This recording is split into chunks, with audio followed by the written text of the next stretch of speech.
1 Peter chapter 3 verse 1 onwards. 1 Peter chapter 3 verse 1 onwards. Wives, likewise be submissive to your own husbands, that even if some do not obey the word, they without a word may be won by the conduct of their wives. அந்தபடி மனைவிகளே உங்கள் சொந்த புருஷர்களுக்கு கீழ்ப்படிந்திருங்கள். அப்போது அவர்களில் யாராவது திருவசனத்துக்கு கீழ்ப்படியாதவர்களாக இருந்தால் பயபக்தியோடு கூடிய உங்கள் கற்புள்ள நடக்கையை பார்த்து போதனையின்றி மனைவிகளின் நடக்கையினாலேயே ஆதாயப்படுத்திக் கொள்ளப்படுவார்கள். When they observe your chaste conduct accompanied by fear, do not let your adornment be merely outward, arranging the hair, wearing gold, or putting on fine apparel. Rather, let it be the hidden person of the heart, with the incorruptible beauty of a gentle and quiet spirit, which is very precious in the sight of God. மயிரை பின்னி பொன்னாவரணங்களை அணிந்து உயர்ந்த வஸ்திரங்களை உடுத்திக் கொள்ளுதலாகிய புறம்பான அலங்கரிப்பு உங்களுக்கு அலங்காரமாயிராமல் அழியாத அலங்கரிப்பாக இருக்கிற சாந்தமும் அமைதலுமுள்ள ஆவியாகிய இருதயத்தில் மறைந்திருக்கிற குணமே உங்களுக்கு அலங்காரமாய் இருக்க கடவுது. For in this manner in former times the holy women who trusted in God also adorned themselves, being submissive to their own husbands. அதுவே தேவனுடைய பார்வையில் விலையேற பெற்றது. இப்படியே பூர்வத்தில் தேவனிடத்தில் நம்பிக்கையாக இருந்த பரிசுத்த ஸ்திரீகளும் தங்களுடைய புருஷர்களுக்கு கீழ்ப்படிந்து தங்களை அலங்கரித்தார்கள். As Sarah obeyed Abraham, calling him Lord, whose daughters you are if you do good and are not afraid with any terror. அந்தபடியே சாராள் ஆபிரகாமை ஆண்டவன் என்று சொல்லி அவனுக்கு கீழ்ப்படிந்திருந்தால் நீங்களும் நன்மை செய்து ஒரு ஆபத்துக்கும் பயப்படாது இருந்தீர்களானால் அவளுக்கு பிள்ளைகளாய் இருப்பீர்கள். Husbands likewise dwell with them with understanding, giving honor to the wife as to the weaker vessel, and as being heirs together of the grace of life, that your prayers may not be hindered. அந்தபடி புருஷர்களே, மனைவியானவள் பலவீன பாண்டமாய் இருக்கிறபடியினால் உங்கள் ஜெபங்களுக்கு தடை வராதபடிக்கு நீங்கள் விவேகத்தோடு அவர்களுடனே வாழ்ந்து உங்களுடனே கூட அவர்களும் நித்திய ஜீவனாகி கிருபையை சுதந்திரித்துக் கொள்வதானபடியினால் அவளுக்கு செய்ய வேண்டிய கனத்தை செய்யுங்கள். After 2 weeks of break, we are again continuing our teaching on marriage and family here on Tuesday nights. 2 வார இடைவெளிக்கு பிறகு செவ்வாய் இரவுகளில் மீண்டுமாக திருமணம் குடும்ப வாழ்க்கை என்பதை குறித்து போதிக்க ஆரம்பித்திருக்கிறோம். And we began to talk about this biblical concept of marriage as being heirs together, the husband and wife being heirs together to the grace of life. இந்த நித்திய ஜீவனாகிய கிருபைக்கு கணவன் மனைவி இருவரும் சேர்ந்து சுதந்திரவாளிகளாக இருக்கிறார்கள் என்று வேதம் கூறுகிறது என்று நாம் பேச ஆரம்பித்தோம். In verse 7 you read that. 7ஆம் வசனத்திலே நாம் அதை பார்க்கிறோம். You know, Peter tells the husband and wife to consider themselves as being heirs together of the grace of life. கணவன் மனைவி இருவரும் நித்திய ஜீவனாகிய கிருபையை சுதந்திரித்துக் கொள்ளுகிற சுதந்திரவாளிகள் என்று கருத வேண்டும் என்று சொல்கிறார். He admonishes the husbands to get along with their wives and the wives to do the right thing to make the family a place of harmony and peace, so that their prayers may not be hindered, he says. என்ன சொல்கிறார்? மனைவிமார்கள் கணவரோடு ஒத்து வாழ வேண்டும், கணவர்களும் மனைவியோடு கூட ஒழுங்காக வாழ வேண்டும். அப்படி இருக்கும்போது அவளுக்கு அவருடைய ஜெபங்களுக்கு தடை வராது என்று அவர் சொல்கிறார். Our success in life is connected with the husband and wife getting along. வாழ்க்கையிலே நம்முடைய வெற்றி கணவன் மனைவி இருவரும் ஒத்து சமரசமாய் வாழ்வதை பொறுத்து இருக்கிறது. That is what the Bible teaches. வேதம் அதை தான் போதிக்கிறது. What is it? What does this mean? இதனுடைய அர்த்தம் என்ன? You know, all of us are heirs of the grace of life. நம்மள எல்லாரும் தேவனுடைய கிருபைக்கு சுதந்திரவாளிகளாய் இருக்கிறோம். The Bible talks about it. வேதம் அதை குறித்து பேசுகிறது. We are heirs, joint heirs with Christ. நாம் கிறிஸ்துவுடனே கூட உடன் சுதந்திரராய் இருக்கிறோம் என்று சொல்கிறது. All that God gives us, we are heirs with Christ. தேவன் நமக்கு கொடுக்கிற எல்லாவற்றுக்கும் நாம் கிறிஸ்துவுடனே சுதந்திரவாளிகளாய் இருக்கிறோம். That means that Christ is the heir and we are joined with him, therefore we also have whatever he can have. அதனுடைய அர்த்தம் என்ன? கிறிஸ்து சுதந்திரவாளியா இருக்கிறார், நாம் அவருடனே கூட இணைந்து விட்டு இருக்கிறோம். ஆகவே அவருக்கு என்னவெல்லாம் இருக்கிறதோ அதெல்லாம் நம்முடையதா இருக்கிறது. God has appointed, the Bible says, Jesus Christ as the heir of all things. வேதம் சொல்லுகிறது தேவன் இயேசு கிறிஸ்துவை சர்வத்துக்கும் சுதந்திரவாளியாய் நியமித்திருக்கிறார் என்று. And then joined us together with him as joint heirs. அதன் பிறகு அவரோடு கூட நம்மை உடன் சுதந்திரவாளிகளாக இணைத்து விட்டு இருக்கிறார். But then when a person gets married, ஆனால் ஒருவருக்கு திருமணம் ஆகும்போது then along with his wife along with the wife, the couple then become heirs together. கணவன் மனைவி சேர்ந்து இப்பொழுது தம்பதிகளாய் உடன் சுதந்திரவாளிகளாய் இருக்கிறார்கள். Once you get married, God says, then I want harmony and peace in the home. திருமணமான பிறகு தேவன் சொல்லுகிறார் குடும்பத்திலே சமாதானமும் ஒற்றுமையும் நிலவ வேண்டும் என்று நான் விரும்புகிறேன். The home to be a successful place. குடும்பம் வெற்றிகரமான ஒரு இடமாக இருக்க வேண்டும். I want the home to work out the differences and live successfully. குடும்பத்திலே இருக்கிற வித்தியாசங்கள் எல்லாம் கலைந்தெறியப்பட்டு வெற்றிகரமாய் வாழ வேண்டும் என்று நான் விரும்புகிறேன் என்று சொல்லுகிறார். Why? ஏன்? Because home is a plan of God. ஏனென்றால் குடும்பம் என்பது தேவனுடைய திட்டம். Marriage is a plan of God. திருமணம் என்பது தேவனுடைய திட்டம். Jesus in Mark chapter 10 verse 6 talking about marriage says, இயேசு மார்க் 10ஆம் அதிகாரம் 6ஆம் வசனத்திலே திருமணத்தை குறித்து பேசும்போது சொல்கிறார், in answer to a question some skeptics asked about marriage, அந்த திருமணத்தை குறித்து சில சந்தேக பேர்வழிகள் ஒரு கேள்வியை கேட்டார்கள், அதுக்கு பதில் அளிக்கணும்னு இப்படி சொல்கிறார். and he says, but from the beginning of creation God made them male and female. என்ன சொல்கிறான்? தேவன் அவர்களை ஆதியிலே உண்டாக்கின போது ஆணும் பெண்ணுமாக உண்டாக்கினார். In other words, this is not an arrangement that came in the middle. அதாவது என்ன சொல்கிறார்? இது பாதியிலே வந்ததல்ல. Our forefathers got together and found that this will be a good arrangement so that the boy will not be alone and the girl will not be alone, so let's put them together and let them form a family. இது ஏதோ நம்முடைய முன்னோரெல்லாம் கூடி வந்து இந்த பையனும் பெண்ணும் தனிமையா இருக்க நல்லதல்ல, ஒரு குடும்பமாய் அவளை இணைத்து வைப்போம் என்று எண்ணி அப்படி ஏற்பட்டதும் கிடையாது. It proceeded, the idea of marriage and putting together man and woman as husband and wife proceeded from the very mind of God, therefore from God's infinite wisdom. ஒரு ஆணும் ஒரு பெண்ணும் திருமணத்திலே புருஷன் மனைவியாக இணைவது என்பது ஆதியிலிருந்தே தேவனிடத்திலிருந்து புறப்பட்டு வந்த ஒன்று. ஆகவே இது தேவனுடைய அளவற்ற ஞானத்தை எடுத்து காட்டுகிறது. Before he even made man, God has decided to make man as male and female. மனுஷனை உண்டாக்கும் முன்னரே அவனை ஆணும் பெண்ணுமாக உண்டாக்க வேண்டும் என்று தேவன் தீர்மானித்து விட்டார். So marriage is not an ordinary thing, it is the plan and the purpose of God. ஆகவே திருமணம் என்பது சாதாரண காரியம் அல்ல, அது தேவனுடைய திட்டமும் நோக்கமுமாய் இருக்கிறது. So God wants the family to be a wonderful thing. ஆகவே தான் தேவன் குடும்பமானது அற்புதமான ஒன்றாய் இருக்க வேண்டும் என்று விரும்புகிறார். Because if the family succeeds, then society will succeed. ஏனென்றால் குடும்பம் வெற்றி பெற்றால் சமுதாயம் வெற்றி பெறும். And if the society succeeds, then that is will of God. That is the will of God, and that pleases God. சமுதாயம் வெற்றி பெறும்போது அதுதான் தேவ சித்தமா இருக்கிறபடினால அது தேவனுக்கு பிரியமா இருக்கிறது. Wherever the society is in ruin, you will find that the families are in ruin. எங்கெல்லாம் சமுதாயங்கள் சீர்கெட்டு இருக்கிறதோ நீங்கள் பார்க்கலாம், அங்கே குடும்பங்கள் சீர்கெட்ட நிலையில் இருக்கும். There will be a lot of divorces. நிறைய விவாகரத்துகள் இருக்கும். Children will be on drugs and alcoholism and so on. பிள்ளைகள் குடிப்பழக்கத்திலே போதை மருந்துக்கு அடிமைப்பட்டு இருப்பார்கள். Unable to live a normal life. அவர்களால் வழக்கமான வாழ்க்கை வாழ முடியாமல் இருக்கும். Having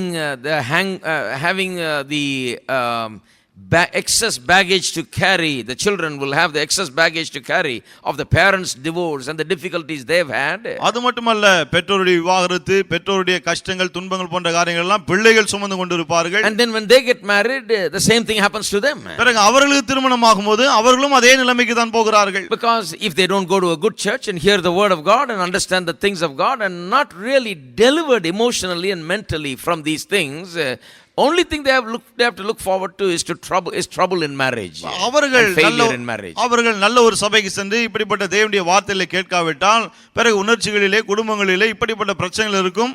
அவருடைய திருமண வாழ்க்கையிலே இதே தோல்வியை அவர்கள் சந்தித்துக் கொண்டிருப்பார்கள். Statistics shows that this is what happens. புள்ளி விவரங்கள் இதுதான் நடக்கிறது என்பதை நமக்கு காண்பிக்கிறது. When you have a divorce, it is carried on from generation to generation to generation. விவாகரத்து உண்டாகும்போது அது தலைமுறையாக அப்படியே செல்கிறது. Because the parents who divorce show the children that this is an option available in life. ஏனென்றால் பெற்றோர்கள் விவாகரத்து செய்யும்போது சரி வாழ்க்கையில இந்த ஒரு காரியமும் நாம் செய்து கொள்ளலாம் என்று பிள்ளைகளுக்கு அவர்கள் காண்பிக்கிறார்கள். If you don't like a wife or don't like a husband, just get rid and go on. கணவனை பிடிக்கவில்லை என்றால் மனைவியை பிடிக்கவில்லை சொன்னா இப்படியே செய்து கொள்ளலாம். And the child invariably learns that lesson without you even mentioning it and teaching it. அதன் பிறகு பிள்ளைக்கு நீங்கள் சொல்லி கொடுக்காமலேயே கற்றுக் கொடுக்காமலே பிள்ளையும் அந்த பாடத்தை கற்றுக்கொள்கிறது. That is why God is interested in the family. ஆகவேதான் தேவன் குடும்பங்களில் ஆர்வம் காட்டுகிறார். God did not make mankind to live like that. தேவன் மனுவர்க்கும் இப்படி வாழ வேண்டும் என்று அதை உண்டாக்கவில்லை. Therefore he says you are heirs together. ஆகவேதான் சொல்கிறார் நீங்கள் இருவரும் இணைந்து சுதந்திரவாளிகள் என்று.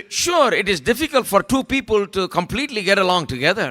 ரெண்டு பேர் முற்றிலும் ஒன்றாய் ஒத்து போவது என்பது கொஞ்சம் கஷ்டம் தான். உண்மைதான். You have to work it out. நாம் தான் அதை சரி செய்ய வேண்டும். But God encourages us to work it out. ஆனால் நாம் அதை சரி செய்யும்படி தேவன் நமக்கு உற்சாகம் கொடுக்கிறார். When we work it out, he says even your prayers are answered. When you don't work it out, your prayers are hindered. இப்படி நீங்கள் முயற்சி எடுக்கும்போது தான் உங்களுடைய ஜெபங்களும் வேலை செய்கிறது. முயற்சி எடுக்காமல் போகும்போது ஜெபம் கூட வேலை செய்வதில்லை என்று சொல்லுகிறார். And when the family is right, குடும்பம் சரியா இருக்கும்போது, when you are able to relate to one another as brothers and sisters, mother, father, children and children versus parents and so on, when you are able to relate with one another, then that same skills of interpersonal relationships carries over to the rest of the relationships out there in the world. கணவன் மனைவி என்ற உறவு, சகோதர சகோதரிகள் என்ற உறவு, மற்ற உறவுகள், இந்த உறவுகள் குடும்பத்திலே நன்றாக இருக்கும்போது இதே உறவுகள் இதே நல்ல நிலைமையில் இருக்கக்கூடிய உறவுகளுடைய பிரதிபலிப்பு சமுதாயத்திலே மற்ற உறவுகளிலும் அது பிரதிபலிக்கிறது.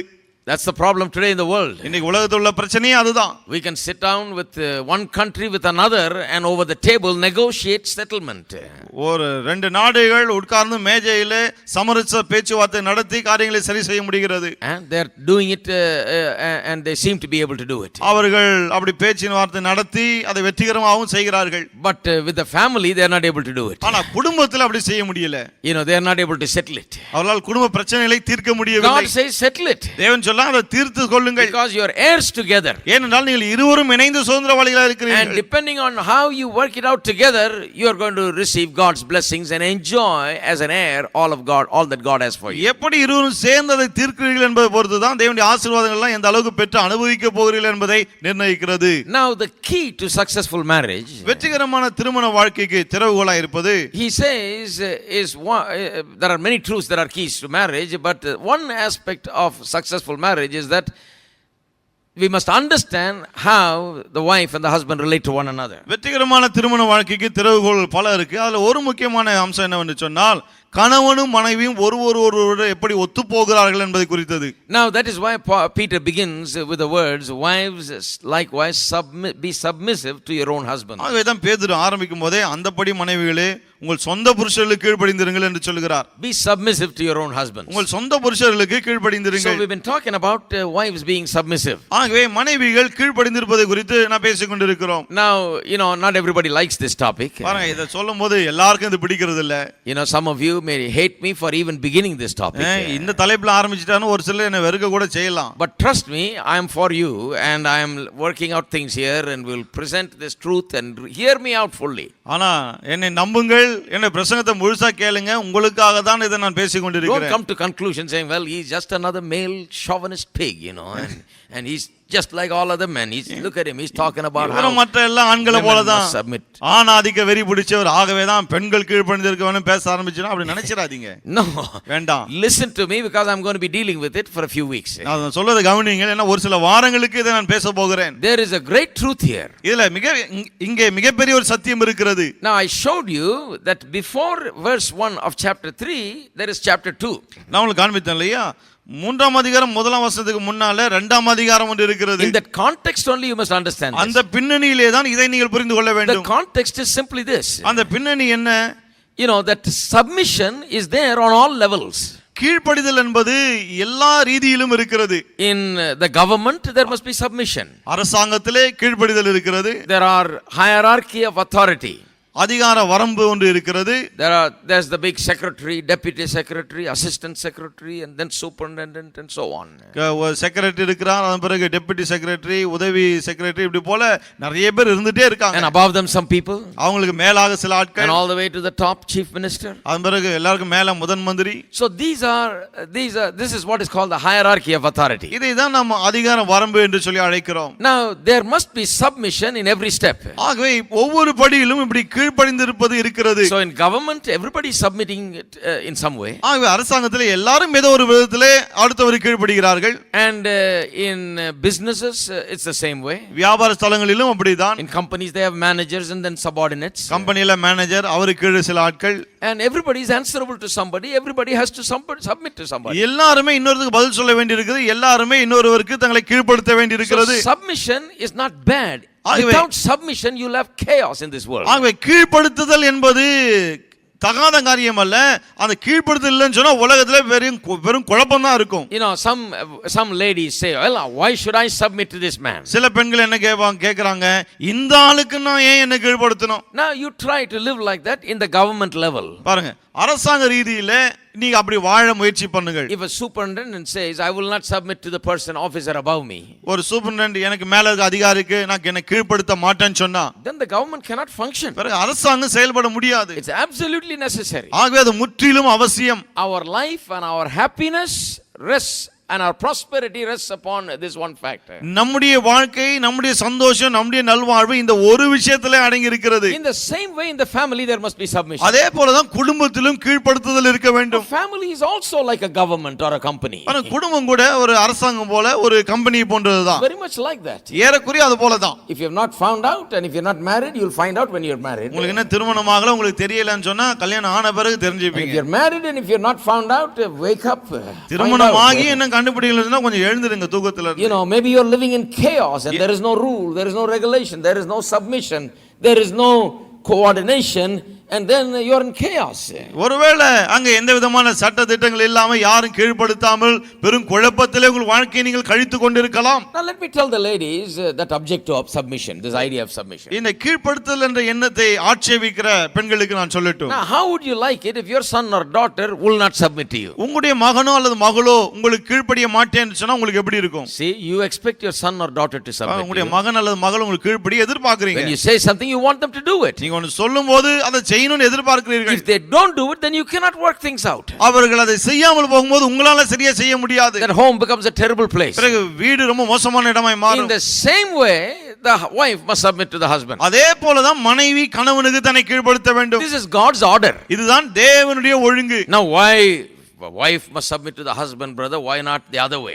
ஏன் மனைவி மட்டும் புருஷனுக்கு கீழ்ப்படியணும், ஏன் புருஷன் மனைவி கீழ்ப்படிய கூடாது நீங்க கேட்கலாம். This is not something that we can decide. பாருங்க, இது நாம் தீர்மானிக்க கூடிய ஒரு காரியம் அல்ல. If we can decide, then we can take a vote, and if in our country we have more women than men, then you will vote us out. பாருங்க, இத ஓட்டு எடுத்து தீர்மானிக்க முடியும்னா நம்ம நாட்டுல ஆண்களை விட பெண்கள் அதிகமா இருக்கிறாங்க.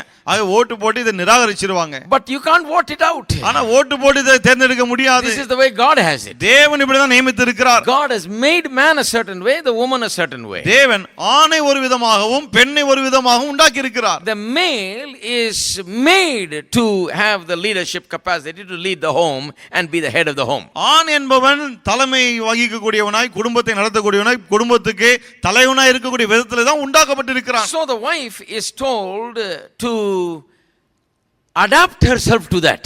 ஆகவே மனைவிக்கு என்ன சொல்லப்படுகிறது?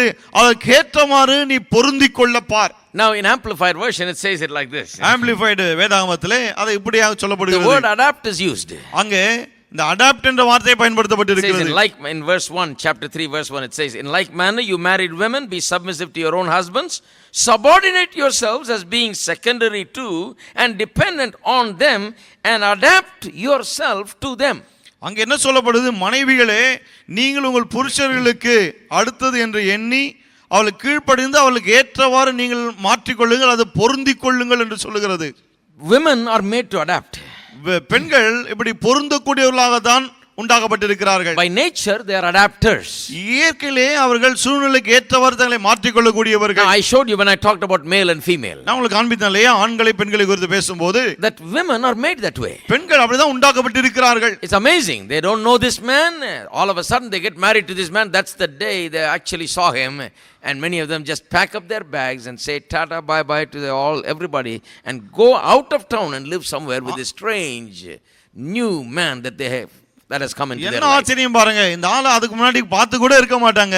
கல்யாணம் பண்ண பிறகு மூட்டை முடிச்செல்லாம் கட்டிட்டு முன்ன பின்ன தெரியாத இந்த ஆளோட கூட வீட்டை விட்டு ஊரை விட்டு இன்னொரு இடத்துல போய் அவர்கள் வாசம் பண்ணுகிறார்கள். They are even ready to go to a foreign country. தூர தேசத்துக்கும் போக ரெடியா இருக்காங்க. They just saw the guy as he arrived 10 days ago for marriage. கல்யாணத்துக்கு முன்னாடி 10 நாளுக்கு முன்னாடி தான் வந்திருப்பான் அந்த பையன். They are ready to marry and go. அவனை கல்யாணம் பண்ணிட்டு போக ரொம்ப ரெடியா இருக்காங்க. All the way to America, Australia, wherever. அமெரிக்காவோ ஆஸ்திரேலியாவோ எங்க வேணாலும் சரி, துபாய் ஆனாலும் சரி, anywhere, எங்க ஆனாலும் ரெடியா இருக்காங்க. That's what I call an adapter. இததான் நான் பொருந்தக்கூடியவர்னு சொல்றேன். Amazing women, they only can do it. They have the nature to do it. பெண்கள் ஆச்சரியமானவர்கள், அவங்க தான் செய்ய முடியும். ஏன்னா அதை கேட்ட அந்த சுபாவம் அவங்களுக்கு தான் இருக்கு. You try to tell a man to adapt. ஒரு ஆணை பார்த்து இப்படி நீ உன்னை மாற்றிக்கொள்னு சொல்லி பாருங்க. When you get a girl married, everybody tells her, grandmother, mother, aunts, everybody comes and well, you adjust yourself and listen to him and get along with him and go with him and all that. ஒரு பெண்ணு கல்யாணம் ஆகும்போது பாருங்க, அவங்களுடைய அப்பா அம்மா அப்பா தாத்தா பாட்டி எல்லாருமே அவருக்கு ஏத்த மாதிரி உன்னை மாத்திக்க இப்படி இரு அப்படி இருன்னு வந்து சொல்லிட்டு இருப்பாங்க. Have you ever seen anybody instructing a young man like that? ஆனா ஒரு வாலிபனுக்கு யாராவது அப்படி சொல்லி கேள்விப்பட்டிருக்கீங்களா? You see, nature itself shows how God has created. பாருங்க, இயற்கையே நமக்கு காண்பிக்கிறது தேவன் எவ்வாறு நம்மை உண்டாக்கி இருக்கிறார் என்பதை. Nobody tells a man, you adjust with her and go with her and this and that. that, you know. யாரும் ஒரு பையனை பார்த்து பொண்ணுக்கு ஏத்த மாதிரி உன்னை அட்ஜஸ்ட் பண்ணிக்க இப்படி இரு அப்படி இருன்னு சொல்றதே கிடையாது. Because the man is not made to adapt. ஏன்னா ஆண் இப்படி தன்னை மாற்றிக் கொள்ளுகிற அளவுக்கு உண்டாக்கப்படவில்லை. That is why when you are choosing a husband, ஆகவே தான் ஒரு கணவனை தேர்ந்தெடுக்கும் போது if the guy has all kinds of behavior and habits that you don't like and you can't stand when you are going out with him and dating him and so on, நீங்கள் அந்த பையனோடு பழகும் போது உங்களுக்கு பிடிக்காத உங்களால் சகிக்க முடியாத சில பழக்க வழக்கங்கள் ஒருவேளை அவனுக்கு இருக்கும் என்றால், but the guy looks tall, dark and handsome, பார்க்க ஆள் சும்மா கம்பீரமா உயரமா நல்லா இருக்கான்னு so you are வச்சுக்கோங்க. attracted to him. ஆகவே ஒரு இழுப்பு இருக்கு. But when you go with him, he's just a rotten fellow, you know. ஆனா கூட போன பார்த்தா ஆள் மகா மோசமானவனா You just இருக்கான். can't stand him. You just can't stand the way he does things. அவன் காரியங்களை செய்கிற விதம்லாம் ஒருவேளை சகிக்க முடியாம கூட இருக்கலாம். You can't stand the way he spends his money. அவன் பணத்தை செலவழிக்கிற விதத்தை சகிக்க You முடியாம can't இருக்கலாம். stand the way he cleans himself up. அவன் தன்னை சுத்தம் பண்ணுகிற விதத்தை ஒருவேளை தாங்க முடியாம Can't இருக்கலாம். stand the way he smells. அவன் நாற்றத்தையும் சகிக்க முடியாம இருக்கலாம். I talked about spending money. Some men don't spend money and you don't like it. பணம் செலவழிக்கிறத பற்றி சொன்னாலே சில ஆண்கள் செலவழிக்கவே மாட்டாங்க, அதுவும் உங்களுக்கு பிடிக்காமல் இருக்கலாம். Whatever it is, you don't like his spending or you don't like his unwillingness to spend. அவன் செலவழிக்கிறதும் பிடிக்காம இருக்கலாம், செலவழிக்காம இருக்கான அதுவும் ஒருவேளை பிடிக்காம இருக்கலாம். Whatever you don't like, my friend, you better watch out because that is what you are going to basically have for the rest of your life. என்னெல்லாம் பிடிக்கலையோ அது நல்லா கவனிங்க. ஏன்னா திருமணமான பிறகு வாழ்நாளெல்லாம் அதுதான் இருக்க போகிறது. Why? ஏன்? The Bible says so. ஏன்னா வேதம் அப்படி சொல்லுகிறது. The Bible only tells the woman to adapt herself to him. வேதம் பெண்ணுக்கு தான் சொல்லுகிறது, அவனுக்கு ஏற்ற மாதிரி உன்னை மாற்றிக்கொள் பொருத்திக்கொள் என்று. So if he is not inclined to spend any money, you better adapt yourself to him. You better be ready to adapt yourself to him or don't marry him. ஆகவே காசே செலவழிக்காத ஒரு ஆளா அவன் இருப்பான்னு சொன்னா அவனுக்கு ஏற்ற மாதிரி உங்களை மாற்றிக்க பாருங்க, அல்லது அவனை கல்யாணம் பண்ணாம இருந்திருங்க. If he don't smell good, then you better be ready to adapt yourself to him and live with this rottenness and smell. கிட்ட Because போகும்போது he is not going to change just the next day after he is married. கிட்ட போகும்போது நாற்றம் எடுக்குதுன்னு சொன்னா கல்யாணம் ஆன பிறகு உடனே அடுத்த நாளே அவன் மாறிட போறது கிடையாது. ஆகவே அந்த நாற்றத்தை சகித்து கொள்ள ரெடியா இருங்க.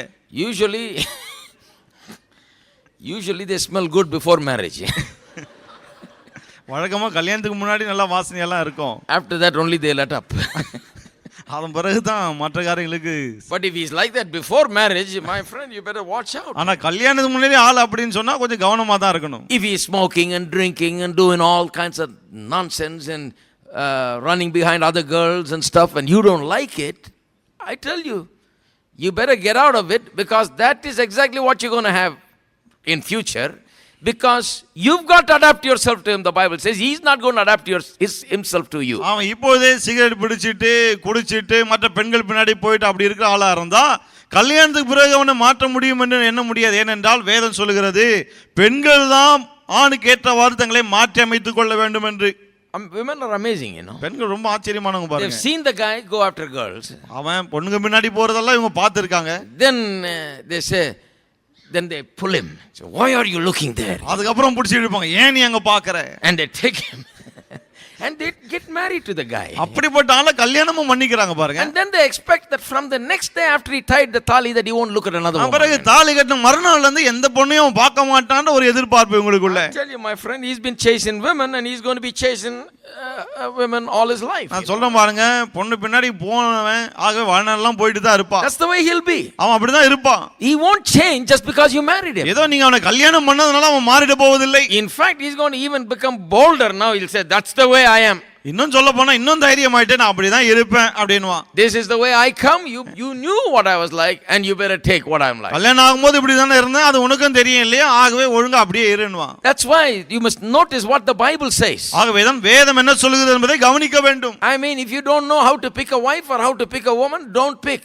ஒரு கணவனால மனைவி எப்படி தெரிந்தெடுக்குன்னு தெரியலனா தேர்ந்தெடுக்க வேண்டாம். And don't be scratching your head later on say, well, I didn't know, brother. அப்புறம் தலைய சொஞ்சி நிக்காதீங்க எனக்கு தெரியாது பிரதர் அப்படினு. Bible clearly talks about it. வேதம் ரொம்ப தெளிவா சொல்லுகிறது. The Bible says that women are the ones that are going to adapt to the man. வேதம் என்ன சொல்லுது? பெண்கள் தான் ஆணுக்கு ஏற்றவாறு தங்களை மாற்றிக் கொள்ள போகிறவர்கள் Men don't change and adapt themselves to women. ஆண்கள் பெண்களுக்கு ஏற்றவாறு தங்களை மாற்றி அமைத்துக் கொள்வதில்லை. Nowhere it is told in the Bible that they should adapt. எங்கேயும் ஆண்கள் அப்படி மத்தவங்களை மாற்றிக் கொள்ள வேணும்னு சொல்லல. Why? ஏன்? It's not that they should not, it's just that by nature they are like that.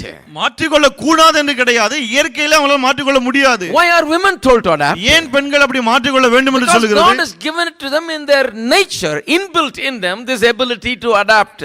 ஏனென்றால் இப்படி தங்களை மாற்றி அமைத்துக் கொள்ளக்கூடிய அந்த தன்மையை தேவன் இயற்கையிலே அவர்களுக்கு தந்து இருக்கிறார்.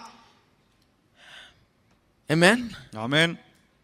So before marriage, if you are courting somebody, decide before marriage if this is the one you want to live with for the rest of your life. திருமணத்துக்கு முன்னால ஒருவரோடு நீங்கள் பழகி கொண்டிருந்தால் ஒருவேளை முன்னே தீர்மானம் பண்ணீங்க இவர்தான் இப்படிப்பட்ட ஆளை தான் கல்யாணம் பண்ண போறோமான்னு. Is this a man I'm going to have for the rest of my life? வாழ்நாளெல்லாம் இவர் கூட தானே நான் வாழ போகிறேன். Because you better be ready. ஏன் ரெடியா இருங்க. All right. Now if after you marry, திருமணம் ஆன பிறகு you can't change him. அவரை மாற்ற முடியாது. Some women think they can change the man. சில பெண்கள் நினைக்கிறாங்க அவரை மாத்திரலாம்னு. They can't change him. மாற்ற முடியாது. He maybe acts better before you, but he's going to be the same. ஒருவேளை உங்களுக்கு முன்னாடி ஒரு நல்ல ஆள் மாதிரி நடிக்கலாம், ஆனா ஆள் அப்படியே தான் இருக்க போறான். After marriage, if you got problem, then only God can change him. After marriage, if you got a problem, then only God can change him. பாருங்க, திருமணத்துக்கு பிறகு என்ன பிரச்சனைனா கடவுள் மட்டும் தான் மாற்ற முடியும். And how does he change him? எப்படி தேவன் அவனை மாற்றுகிறார்? You see, God uses you. பாருங்க, தேவன் உங்களை பயன்படுத்துகிறார். That is why the Bible talks about how the woman must behave. ஆகவே தான் பெண்கள் எவ்வாறு நடந்து கொள்ள வேண்டும் என்று வேதம் பேசுகிறது. In chapter 3 verse 4. 3:4 that it says that you must have this incorruptible beauty of gentle and quiet spirit, which is very precious in the sight of God. அழியாத அலங்கரிப்பா இருக்கிற சாந்தமும் அமைதியுமுள்ள ஆவி, அது தேவனுடைய பார்வையில் விலையேற பெற்றது என்று சொல்லுகிறது. Because when they observe your chaste conduct, verse 2 says, they will turn to God. என்ன முதலாம் வசனம் என்ன சொல்லுகிறது? உங்கள் கற்புள்ள நடக்கைகள் பார்த்து ஆதாயப்படுத்திக் கொள்ளப்படுவார்கள். You don't win a man by arguing with him or proving your point right. அதாவது நீங்க நான் சொல்றதுதான் சரி என்று நிரூபிப்பதன் மூலமாகவோ தர்க்கிப்பதன் மூலமாகவோ ஒரு ஆணை மாற்ற முடியாது. One translation says it's not by discussion he is won by conduct. ஒரு மொழிபெயர்ப்பு சொல்லுகிறது விவாதம் பண்ணி மாற்ற முடியாது, நடக்கையினாலே மாற்றப்பட முடியும். So if you got married to a man who you can't stand, ஆகவே சகிக்க முடியாத ஒரு ஆளை நீங்க கல்யாணம் பண்ணிட்டீங்கன்னா, then there's only hope. The only hope that the Bible talks about is that by your conduct, by your chaste conduct, by your incorruptible beauty of gentle and quiet spirit, you can win him to your side. அப்படிப்பட்ட ஆளை ஆதாயப்படுத்த வேதம் கொடுக்கிற ஒரே நம்பிக்கை என்ன? அழியாத அலங்கரிப்பா இருக்க அந்த சாந்த அமைதியுள்ள ஆவி இருக்கிறதே, அதன் மூலமாக மட்டுமே நீங்கள் ஆதாயப்படுத்த முடியும் என்று சொல்கிறது. Because you can't, he's worse than a donkey, he can't turn his head. ஏன்னா கழுதை விட மோசமானவங்க, தலையை திருப்ப கூட முடியாது. Because his nature is like that. ஏன்னா சுபாவமே அப்படிதான். God has to change him, and the only way he's going to change is when he observes the chaste conduct. தேவன் தான் அவனை மாற்ற வேண்டும். அவன் எவ்வாறு மாற போகிறான்? உங்களுடைய கற்புள்ள நடக்கையை அவன் கவனிக்கும் போது. Amen. Amen. So the Bible makes sense. ஆகவே வேதம் இப்படி அறிவுபூர்வமாய் பேசுகிறது. So you have hope still. ஆகவே உங்களுக்கு நம்பிக்கை இருக்கு இன்னமும். You don't have to put yourself in that condition. உங்களை இப்படிப்பட்ட நிலைமைக்குள்ள நீங்க கொண்டு போக வேண்டிய அவசியம் இல்லை. If you are in that condition, there is still hope, and praise God for that. ஆனா ஒருவேளை அந்த நிலையில இருந்தால் கர்த்தருக்கு ஸ்தோத்திரம், இன்னமும் உங்களுக்கு நம்பிக்கை உண்டு. Nobody gets into this situation saying, well, I'll get a bad man, I'll work on him and make him a good man. யாருமே சரி கெட்டால நான் கல்யாணம் பண்ணிட்டு அப்புறம் அவரை நல்லவனா மாத்திடுவேன், என்னால முடியும், அப்படி ஒண்ணும் செய்யறது கிடையாது. Foolishness. அது முட்டாள்தனம். But when you are in a situation like that, then this is the only way you can really win him. ஆனால் இப்படிப்பட்ட ஒரு சூழ்நிலையில் இருப்பீர்கள் என்று சொன்னால் இந்த விதத்திலே மட்டும்தான் அவரை நீங்கள் மாற்ற முடியும். That is what the Bible is talking about. வேதம் அதை குறித்து தான் பேசுகிறது. So submission is the thing that brings peace and harmony and life in the home. ஆகவே இப்படி கீழ்ப்படுத்தல் என்பது குடும்பத்திலே அமைதி, சந்தோஷத்தை, ஒற்றுமையை கொண்டு வரக்கூடியதா இருக்கிறது. Submission is a key to successful marital life. வெற்றிகரமான திருமண வாழ்க்கைக்கு திறவுகோலாய் இருப்பது கீழ்ப்படிந்திருத்தல். Now turn with me to Ephesians. இப்போ எபேசியருக்கு திருப்போம். Chapter 5. எபேசியர் 5ஆம் அதிகாரம். I gave you some points quickly and I told you that I will elaborate on them last time. சில point நான் சொன்னேன், அதை விளக்கி சொல்கிறேன் என்று நான் கடந்த முறை சொன்னேன். Now in Ephesians chapter 5, எபேசியர் 5ஆம் அதிகாரத்திலே, let me read to you from verse 22. 22ல இருந்து நான் வாசிக்கட்டும். Wives, submit to your own husbands as to the Lord. மனைவிகளே கர்த்தருக்கு கீழ்ப்படிகிறது போல உங்கள் சொந்த புருஷருக்கு கீழ்ப்படியுங்கள். Wives are told to submit to their own husbands. மனைவிகள் சொந்த புருஷருக்கு கீழ்ப்படியுங்கள் என்று சொல்லப்படுகிறது. This is talking about the home, husband and wife. இது கணவன் மனைவி குடும்பத்தை பற்றி பேசுகிறது. So submit to the husband, he says. ஆகவே கணவருக்கு கீழ்ப்படிந்திருங்கள் For the சொல்கிறது. husband is the head of the wife, as also Christ is the head of the church. Kristu And சபை he is the savior of the body. கிறிஸ்து சபைக்கு தலையா இருக்கிறது போல புருஷனும் மனைவிக்கு தலையா இருக்கிறான். அவரே சரீரத்துக்கு இரட்சகராய் இருக்கிறார். Therefore, just as the church is subject to Christ, so let the wives be to their own husbands in everything.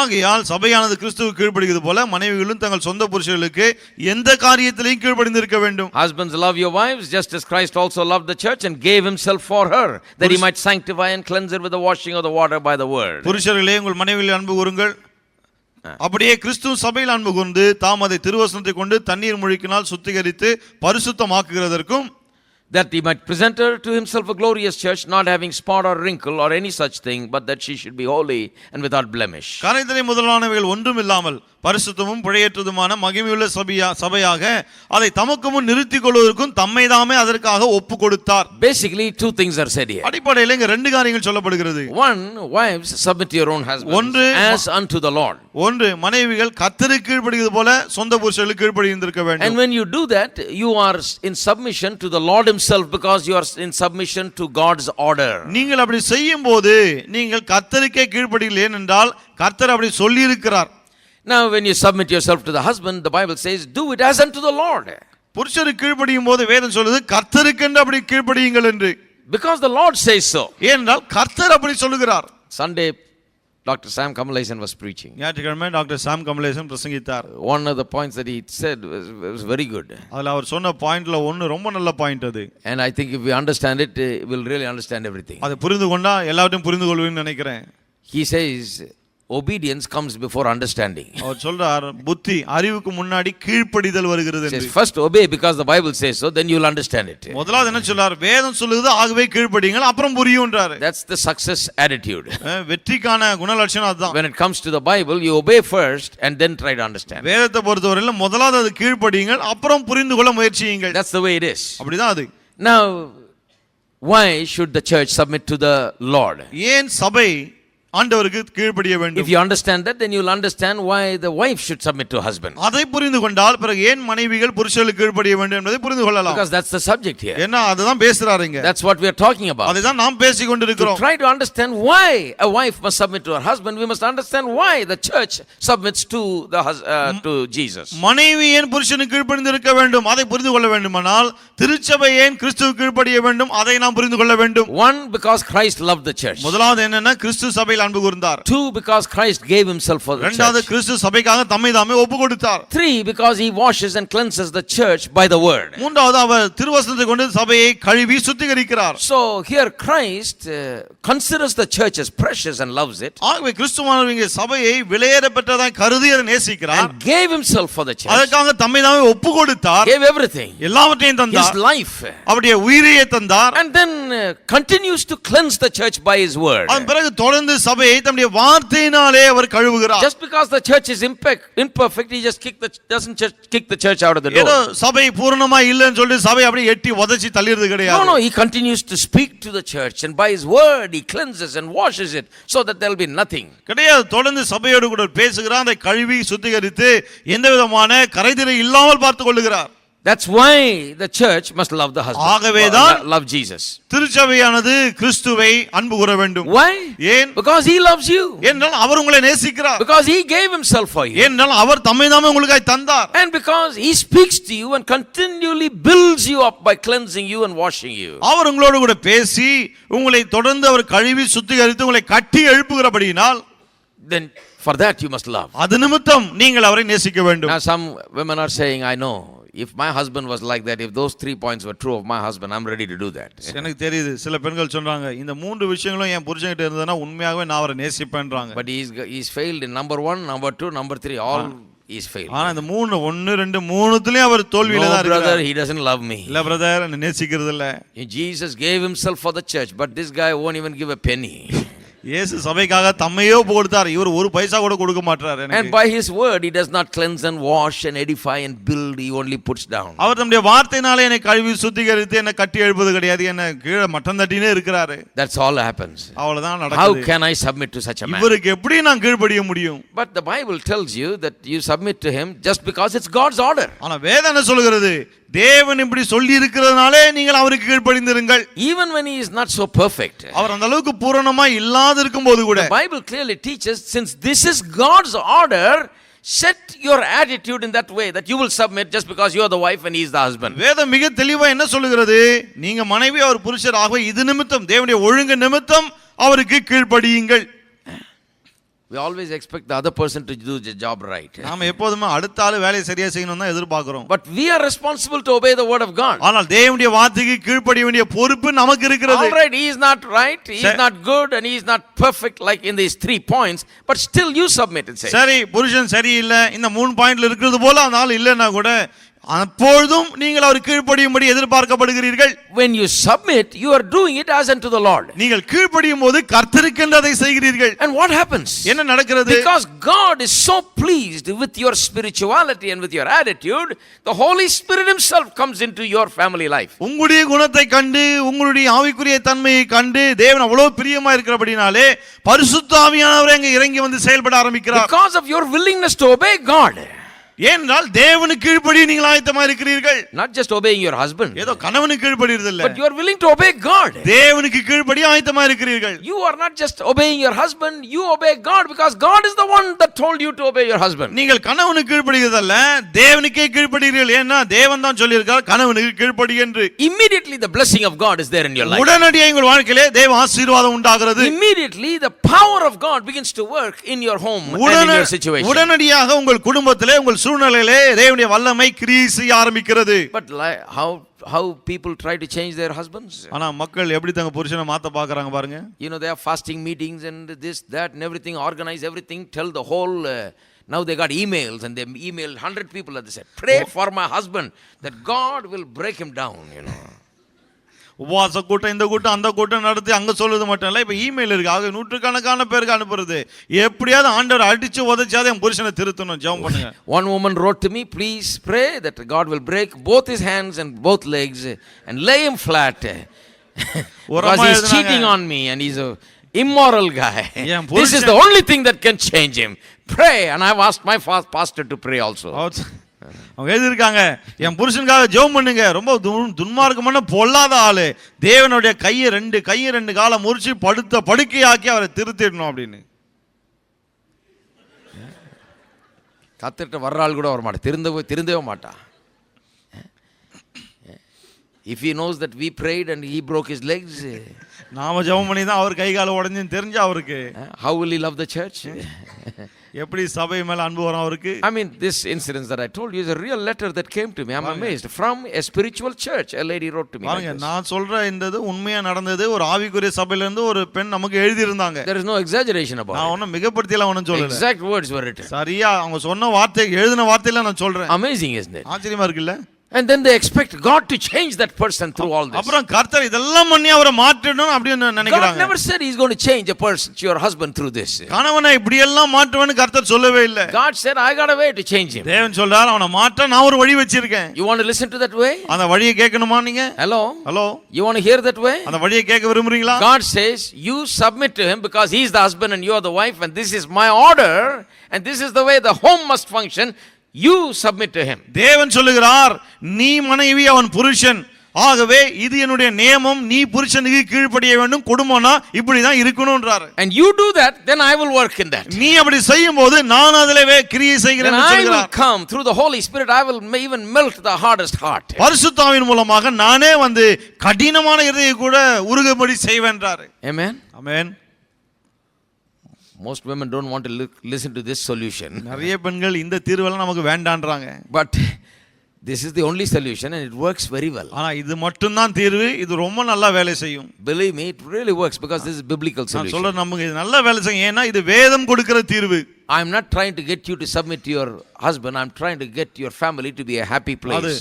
உங்களெல்லாம் உங்களுடைய கணவன்மார்களுக்கு கீழ்ப்படிய வைக்கணும்னு பேசிட்டு இல்லை, உங்களுடைய குடும்பம் மகிழ்ச்சிகரமான இடமா இருக்க வேண்டும் என்பதற்காக தான் இதை சொல்லி கொண்டு இருக்கிறேன். Amen. Amen. So let's continue to listen. ஆகவே தொடர்ந்து கேட்போம். Now, how do you submit to your own husbands? புருஷர்களுக்கு எப்படி கீழ்ப்படிந்து இருப்பது? Eh? How do you do it really? அதை எப்படி செய்வது உண்மையா? Are you doing it? செய்றீங்களா அதை? You can find out if you're doing it or not. செய்றீங்களா இல்லையா நீங்களே I கண்டுபிடிச்சிடலாம். gave you 5 points quickly last time when we were about to close. கடந்த வாரம் முடிக்கும் போது 5 பாயிண்ட் சொன்னேன் இல்லையா? But let me look at it and elaborate on that little bit. Those are very important things. அந்த குறிப்புகளை கவனித்து கொஞ்சம் விளக்கி சொல்லுகிறேன். The first thing முதல் காரியம் is you give him first place in your life as the church gives first place to the Lord. எப்படி திருச்சபை கர்த்தருக்கு முதலிடத்தை கொடுக்கிறதோ அதே போல நீங்கள் உங்கள் கணவருக்கு முதலிடத்தை கொடுங்கள். Now listen to me. இதை கவனிங்க இப்போ. The comparison in Ephesians 5 is between the church and Christ and husband and wife. எபேசியர்ல எது ஒப்பனையா சொல்லப்படுது? திருச்சபையும் கிறிஸ்துவும் கணவனும் மனைவியும். Because church and Christ are like husband and wife and they relate like this, you do like this, it says. திருச்சபையும் கிறிஸ்துவும் கணவன் மனைவி போல இருக்கிறபடியால் நீங்களும் இப்படி இருங்கள் என்று சொல்லுகிறார். So let's look at the church. ஆகவே சபையை கவனிப்போம். How does the church do it? சபை எப்படி அதை செய்கிறது? Church must give first place to Jesus. சபையானது இயேசுவுக்கு முதலிடத்தை தர வேண்டும். Amen. Amen. That's a key to a successful church. வெற்றிகரமான சபைக்கு ரொம்ப முக்கியமே அதுதான். Church is not a place to come and exalt other people. சபை என்பது ஏதோ இங்க வந்து மற்ற மக்களை உயர்த்துகிற ஒரு இடம் அல்ல. No. கிடையாது. Church is not a place for some person to come and exalt himself. சபை என்பது யாரோ ஒருத்தர் வந்து அவர் தன்னைத்தானே உயர்த்தி பேசிக்கொள்ற இடம் அல்ல. We have nothing like that here. அந்த மாதிரி எதுவுமே கிடையாதுங்க. No extras here. இங்க எக்ஸ்ட்ராலாம் ஒண்ணும் கிடையாது. All trimmed down. எல்லாத்தையும் வெட்டி We நறுக்கிட்டோம். just pray and sing and worship and preach. பாடுகிறோம், கர்த்தரை ஆராதிக்கிறோம், பிரசங்கிக்கிறோம், அவ்வளவுதான். Because Jesus must be exalted. ஏனென்றால் இயேசு உயர்த்தப்பட வேண்டும். Jesus must have first place. இயேசுவுக்கு முதலிடம் இருக்க வேண்டும். All the people must be encouraged to turn to Jesus. எல்லாரும் இயேசுவின் பக்கமாய் திரும்பும்படி அவர்களை சொல்ல வேண்டும். Why are we singing? ஏன் நாம் பாடுகிறோம்? Not so people will look at me and say, "Oh, how wonderful he sings." மக்கள் என்ன பார்த்து என்ன அற்புதமா பாடுறாரு அப்படி சொல்லல. No. கிடையாது. Or to say he doesn't sing well. அல்லது இவன் நல்லாவே பாடலன்னு சொல்றதும் கிடையாது. No, this is not a place for critics. கிடையாது. இது குறை சொல்றவங்களுக்கான இடம் அல்ல. I am not singing for critics நான் also. குறை சொல்ற ஆட்களுக்காக கூட பாடல. I am singing to the Lord. நான் கர்த்தருக்கு பாடுகிறேன். To my Lord. என்னுடைய And ஆண்டவருக்கு. you come and you sing to your Lord. நீங்களும் வருகிறீர்கள், உங்கள் ஆண்டவருக்கு என்று பாடுகிறீர்கள். That's right. We are jointly together lifting up our eyes to him and our hands to him and worshiping நாம் him. எல்லாரும் ஒன்றா இணைந்து நம்முடைய கண்களையும் கைகளையும் அவருக்கு நேரா ஏறெடுத்து அவரை ஆராதிக்கிறோம். When the church gives first place to Jesus, then the church flourishes.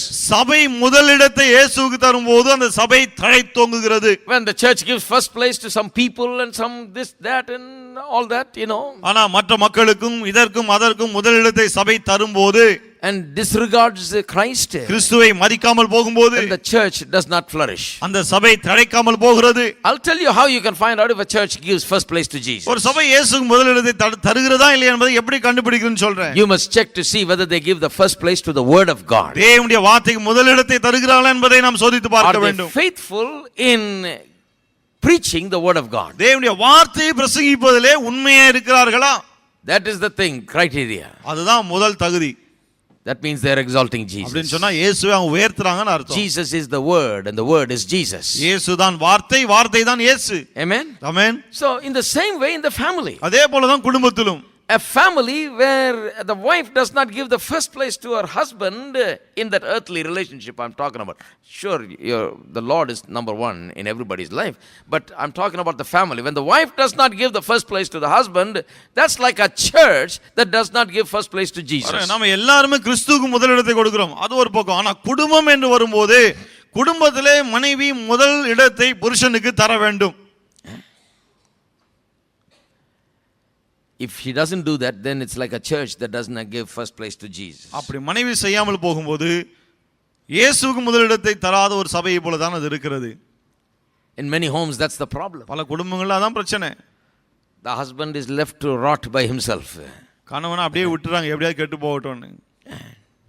You make something and you eat something. நீங்களே ஏதாவது செஞ்சு சாப்பிட்டுங்க அப்படின்றாங்க. You take care of yourself. நீங்களே பாத்துங்க உங்களை. You do whatever you want. உங்களுக்கு என்ன வேணுமோ செஞ்சீங்க. And I'll do whatever I want. நான் என் இஷ்டத்துக்கு ஏதாவது பண்ணிப்பேன். And then it doesn't work, you see. இப்படி எல்லாம் இருந்தா சரிப்படாது. The wife must give first place to the husband. மனைவி கணவனுக்கு முதல் இடத்தை தர வேண்டும். That's the lesson from Ephesians chapter 5. எபேசியர் 5 இலிருந்து கிடைக்கிற பாடம் அதுதான். Secondly, இரண்டாவது, you give him the respect that the church gives to Jesus. சபை கிறிஸ்துவுக்கு கொடுக்கிற அந்த மரியாதையை உங்கள் புருஷனுக்கு நீங்கள் கொடுக்க வேண்டும். Now, in talking about male and female, ஆண் பெண் குறித்து நாம் பேசும்போது, and talking about the different needs of a male and a female. நான் ஆண் பெண்ணுடைய வித்தியாசமான தேவைகளை குறித்து பேசினேன். Can you reduce the cooling, please, a little bit? Cooling must be reduced. It's becoming like a freezer now.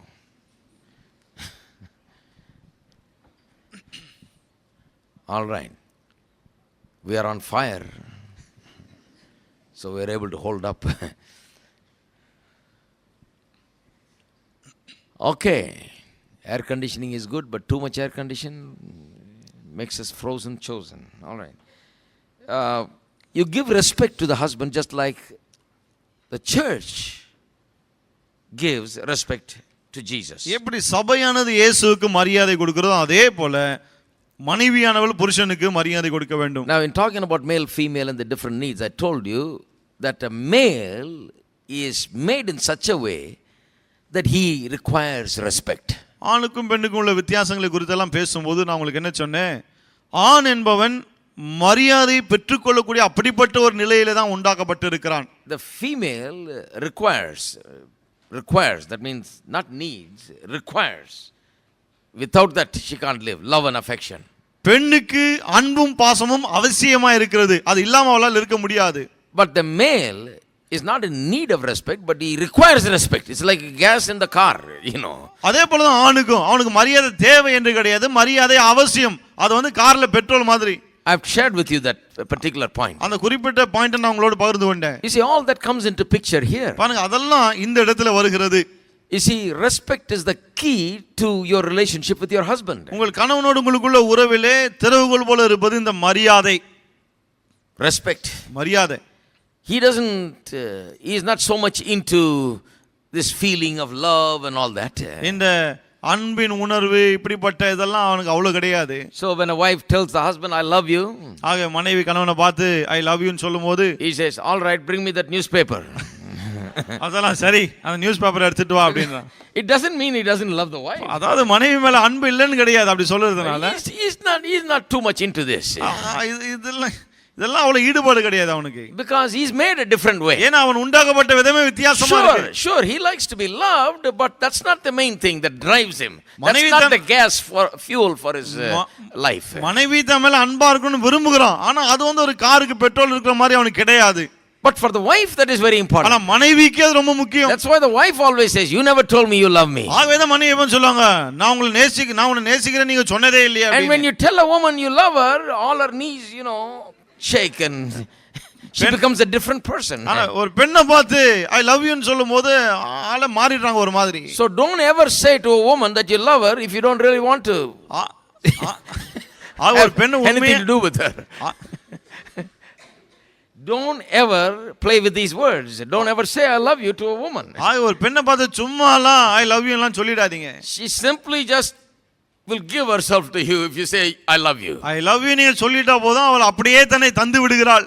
Because that's the thing, that's the fuel for her. ஏன்னா அவளை பொறுத்தவரையில அதுதான் எரிபொருள். Then after that, my goodness, you are hooked. அதன் பிறகு அவ்வளவுதான், மாட்டிட்டீங்க. That's all. அவ்வளவுதான். Because she catches it like a fish catches the bait. ஏன்னா எப்படி மீன் போய் தூண்டில்ல மாட்டுகிறதோ அது போல பிடித்து விடுகிறாள் அதை. Love is like that for her. அவளை பொறுத்தவரைக்கும் அன்பு அப்படிப்பட்டதா இருக்கிறது. As soon as she says I love you, she just goes, that's it. I love you நீங்க சொன்ன உடனே அப்படியே லபகன் பிடிச்சிடுறாங்க அதை.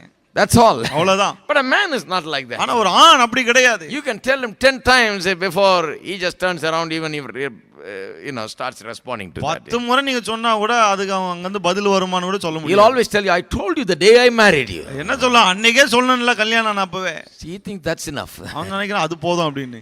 But she doesn't think that's enough. ஆனா அவளுக்கு அது போதல. Because that's the way they are made. That's all. அவர்கள் அப்படிதான் உண்டாக்கப்பட்டிருக்கிறார்கள். It's the difference in nature. பாருங்க, இது இயற்கை சுபாவத்தில் இருக்கிற வித்தியாசம். Now you try to disrespect a man, you got trouble. ஒரு ஆணை அவமரியாதையா நடத்த பாருங்க, பிரச்சனை தான். It can even end up in murder. கடைசில அது கொலையில கூட முடியலாம். Because respect is something a man must have. ஏனென்றால் மரியாதை என்பது ஒரு ஆணுக்கு இருக்க வேண்டிய ஒன்று. So women must understand that you can never violate that. You must always respect. ஆக பெண்கள் இதை மறக்க கூடாது, அதை மீறவே கூடாது, எப்போதும் மதிக்க வேண்டும். Because when you don't care to respect a man, then you're in big trouble, my friend. ஒரு ஆணை மதிக்க வேண்டும்னு உங்களுக்கு தோணலன்னு சொன்னா பிறகு உங்களுக்கு பிரச்சனை தான். The Amplified Bible talking about this whole thing talks about how you must reverence and revere your husband. இதை பற்றியெல்லாம் ஆம்பிளிஃபைட் பைபிள் பேசும்போது கணவன் மேல் அந்த அளவுக்கு ஒரு பயங்கலந்த பக்தியோடு பயபக்தியோடு கூட மரியாதையோடு கூட இருக்க வேண்டும் என்று சொல்லுகிறது. That's exactly the word that is used, reverence and respect. பயபக்தி மரியாதை இந்த ரெண்டு வார்த்தை பயன்படுத்தப்பட்டிருக்கு. That's the key. அதான் முக்கியம். I told you, if your children don't respect you, you are upset. நான் சொன்னேன் இல்லையா, உங்க பிள்ளைங்க உங்களை மதிக்கலன்னா கோபம் வருது உங்களுக்கு. How will your husband feel when you don't respect him? உங்க புருஷன் நீங்க மதிக்காம போகும்போது அவருக்கு எப்படி இருக்கும்? Because he is made to run the family and he is made to be the leader in the family. Respect is something that he requires in order to do it effectively. ஏன்றால் குடும்பத்துக்கு தலைவனாக குடும்பத்தை நடத்தும் விதமாக தான் அவர் உண்டாக்கப்பட்டிருக்கிறார். அவருக்கு மரியாதை இல்லைன்னும் போது தான் எல்லாமே கெட்டு போகுது. How do you respect? எப்படி மரியாதை கொடுப்பது? Practically. நடைமுறையில் சொல்றேன்.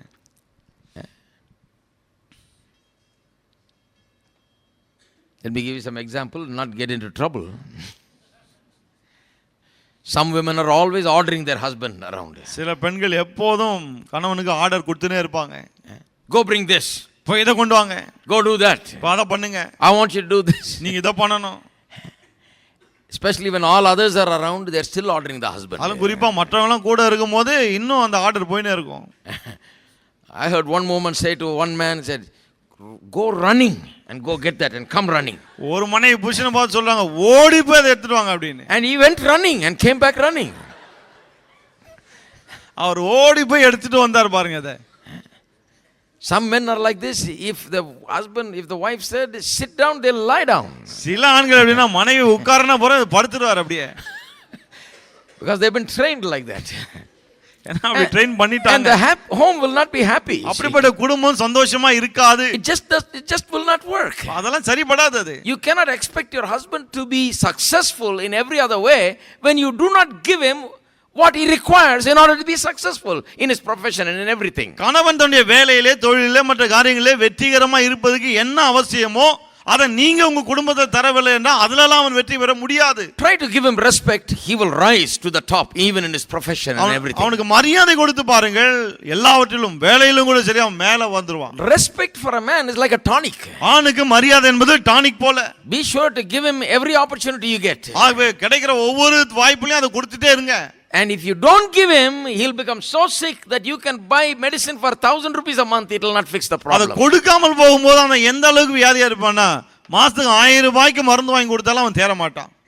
In Proverbs chapter 12 there is a verse. நீதிமொழிகள் 12 அதிகாரத்துல ஒரு வசனம் இருக்கு. I just quickly remembered that. ஞாபகம் வந்தது அது. An excellent wife is a crown to her husband.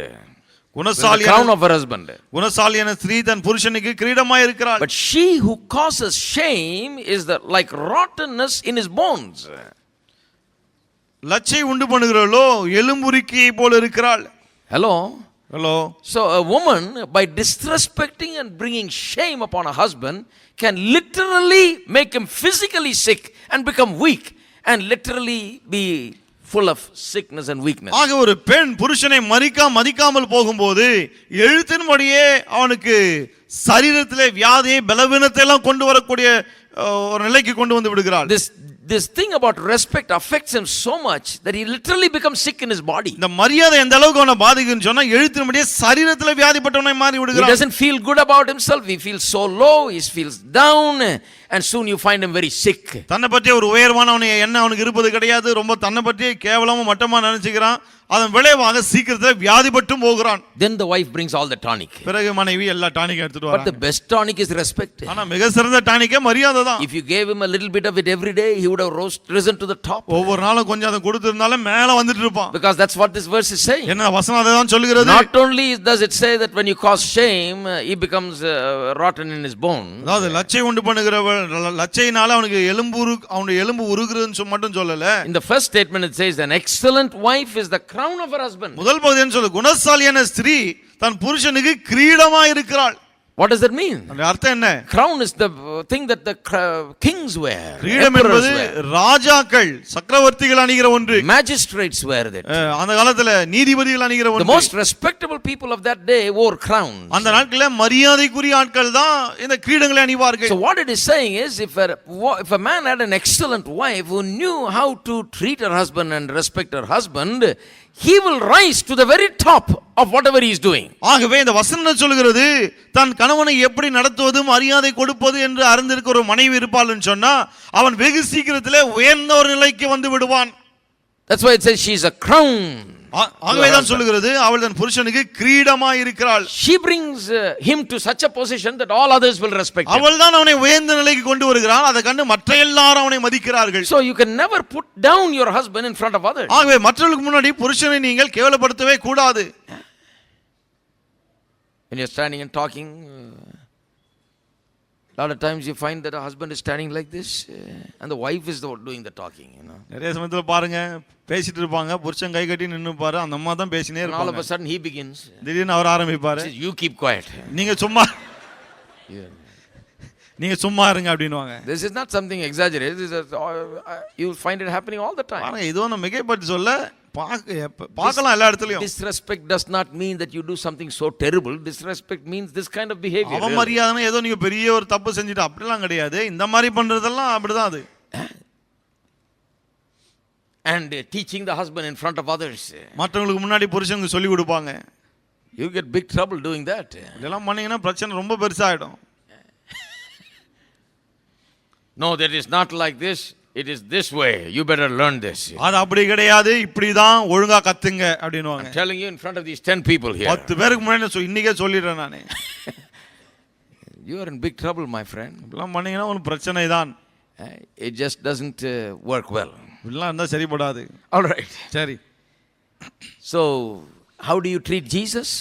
ஆகவே இயேசுவை சபை எவ்வாறு நடத்துகிறது? With much respect. மிகுந்த மரியாதையோடு. How do we do it? எப்படி அதை செய்கிறோம்? We come, we lift up our hands to him. நாம இங்க வருகிறோம், அவருக்கு நேராக கைகளை உயர்த்துகிறோம். Praise him. அவரை துதிக்கிறோம். We call him King of Kings and Lord of Lords. அவரை ராஜாதி ராஜனே கர்த்தாதி கர்த்தனே என்று அழைக்கிறோம். Amen. Amen. We bow before him. அவருக்கு முன்னாடி பணிகிறோம். Some women are saying this is too much now. சில பெண்கள் இதெல்லாம் ரொம்ப அதிகம் இல்லையா அப்படி. But you read the amplified version. Just to read this you get an amplified version. இத வாசிக்கிறதுக்குனே ஒரு amplified பைபிள் வாங்குங்க.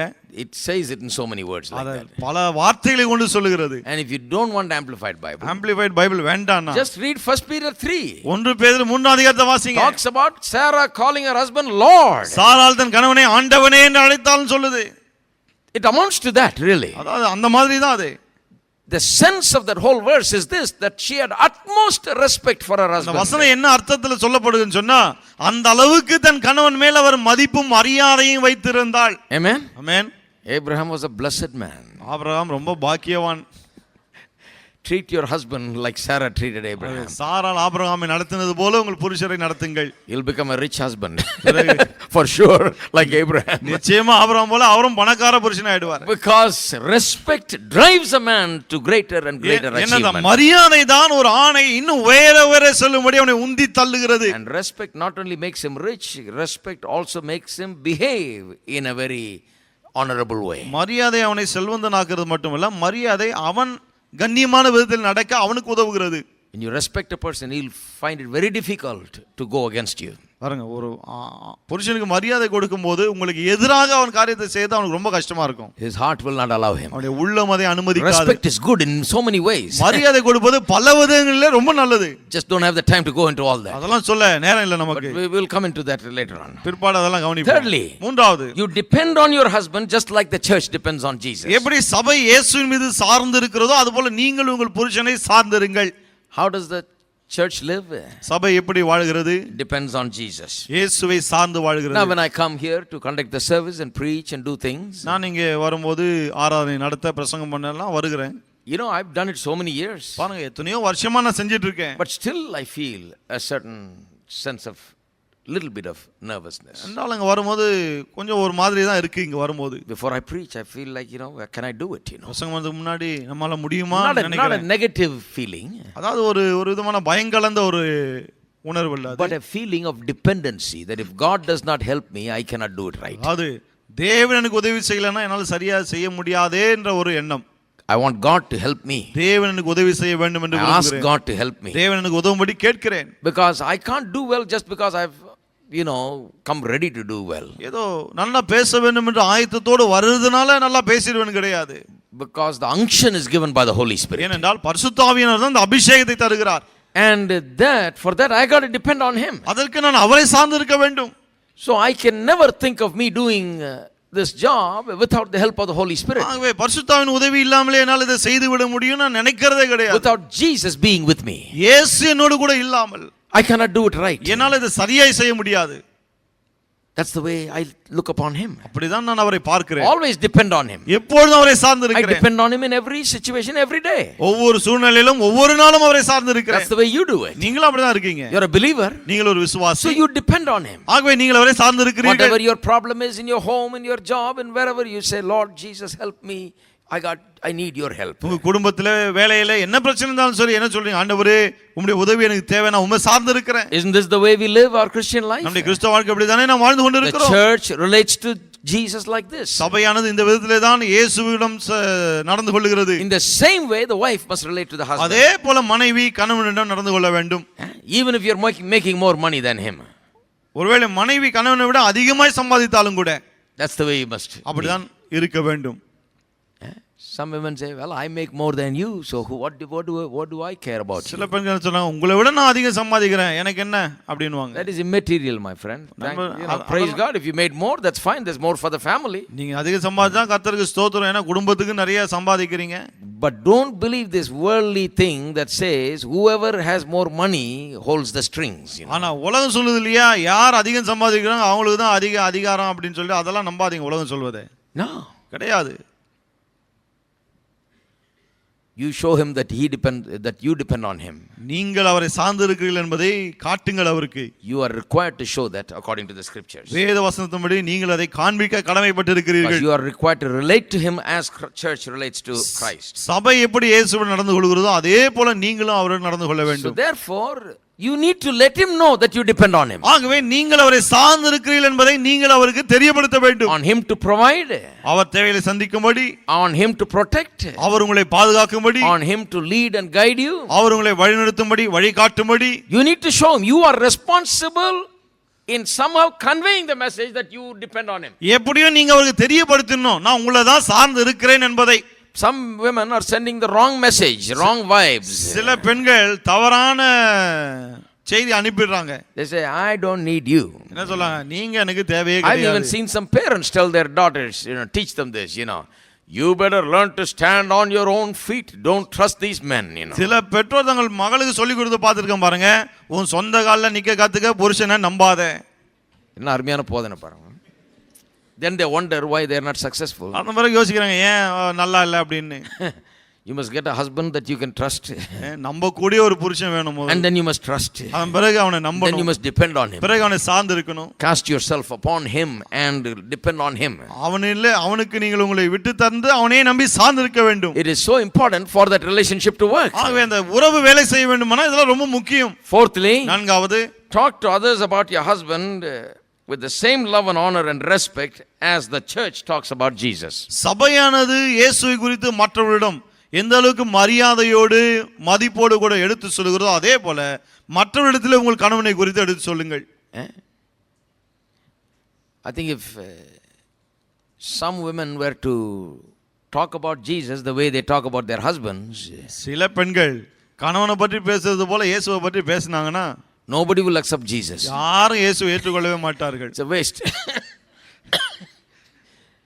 You don't talk about Jesus like that. இயேசுவை பற்றி அப்படி எல்லாம் How do you talk about Jesus? இயேசுவை பற்றி எப்படி பேசுகிறோம்? Jesus is so wonderful. சொல்ல இயேசு மிகவும் அற்புதமானவர். I met Jesus. நான் இயேசுவை சந்தித்தேன். You see, Sunday, Pastor Sam Kamalesan talked about it. ஞாயிற்றுக்கிழமை பாஸ்டர் சாம் கமலேசன் அதை பேசினார் இல்லையா? I mean, everybody listened with such great interest. எல்லாரும் அவ்வளவு ஆர்வத்தோடு அதை கேட்டார்கள். Talked about how his friend, a Hindu man, met Jesus. எப்படி அவருடைய இந்து நண்பர் இயேசுவை சந்தித்தார் என்பதை. So interesting. அவ்வளவு ஆர்வமா Such இருந்தது. wonderful thoughts about Jesus. இயேசு குறித்து அற்புதமான எண்ணங்கள். You talk so well about Jesus. இயேசுவை பற்றி அவ்வளவு மென்மையா பேசுகிறோம். I tell you, the Bible says, treat your husband just like that. வேதம் சொல்லுது உங்கள் புருஷனையும் அதே போல நடத்துங்கள் என்று. Don't go around talk all kinds of things about your husband. போய் எல்லார்கிட்டயும் புருஷனை பற்றி தப்பா பேசிட்டு வராதீங்க. You know, particularly the women's meetings, you have to be very careful. அதுவும் குறிப்பாக பெண்கள் கூட்டம் வரும்போது ரொம்ப ஜாக்கிரதையா இருக்கணும். பெண்கள் கூட்டமெல்லாம் டேப் பண்ணணும்னு நினைக்கிறேன் கம்ப்ளீட்டாக முதல்ல இருந்து கடைசி வரைக்கும்.